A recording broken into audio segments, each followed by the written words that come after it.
Alright, so today it's day 21. I'm gonna show exactly what I did. Today we continue with the scheduling. Specifically today I was studying about resource constraint project scheduling. It's a type of discrete optimization. And yeah, I did this exercise, like got the full intuition and made some notes. First, the way to understand this is that it's like a normal scheduling. We have some tasks, but the addition on this, we no longer optimize the completion time because we have two more things that make the problem more complex. One is that we have some predecessors constraints and also some resources constraints. And from these we can get an important sense of understanding. First, we can know that there will be an optimal solution. If we ignore the resources, we're gonna have like some sort of bounds, and these bounds are gonna be we're gonna have like some space in which we can play with the paths that we have, and we're gonna have a critical path that if we increase this path, then the overall time increases more. That's it. So these two like important metrics. First is the earliest start of a task and also the earliest finish. So we have to do like a forward pass of the graphs. We can understand always this like a graph, and then this predecessor construct. For example, given A, the predecessor of D it's A. So we're gonna connect this A to D, and so on. The same for the others.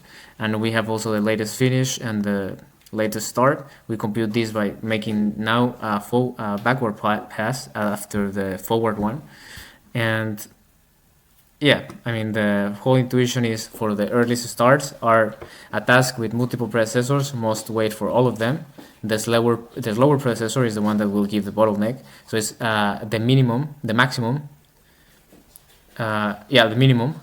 And for the other one, the task must finish before every successor needed. So the earliest starting successor is the most restrictive one. So we take the minimum. And if we see the constraint is going to be something like the latest, the minimum of the latest for each successor minus the processing time, something like this. And then we have something that is the slack, which is the time that we can do nothing. We can slack for a certain node and will not change the project, will not delay the project completion. And then we have like an algorithm, but it's a sort of heuristic in which what we do, I mean the rule of making the algorithm, it's basically picking among the old tasks the one with the smallest latest start, and also obviously not exceeding the resource constraint. So the algorithm goes as follows. First, you have to list all the eligible tasks, then sort them by smallest ls, and start as many as fit in the remaining resources.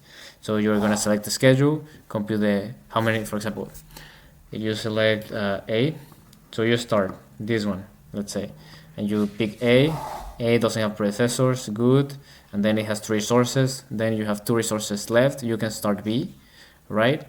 And B asked for 2 resources, then you're using 5. And after 5 seconds, 5 units of time, this one gets released and you have 2 resources available again, and you can start C, and so on and so on. And then after 2 again, this one has 1 more left, and this one you release 2.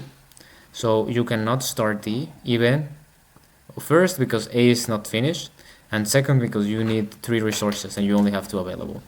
So you have to take these things into consideration. And there are like other concepts important. For example, what is a disjunctive task, which in essence is, for example, these are here, A, D, and E are disjunctive. And as we can see, the resources of A is 3, but the 3 of them are 3. And these are disjunctive essentially because they cannot be selected simultaneously. And this makes sense because if the number of resources you have is 5, you can never select 2 of them because you have only 3 resources. What else? We also have conjunctive arc, which is a directed precedence constraint in the graph. And what else? We have like I did some bullet points as intuitions. Choosing an order, resolves a disjuncting by adding a conjunctive arc. Adding a conjunctive arc can only increase or preserve the critical path. We know this. We know also that we have like a possible optimal schedule, and what we do by enabling the resources constraint, we are at least making it equal or more larger than it is. All right. So conjunctive constraint is like forcing like a specific ordering. That's like the intuition.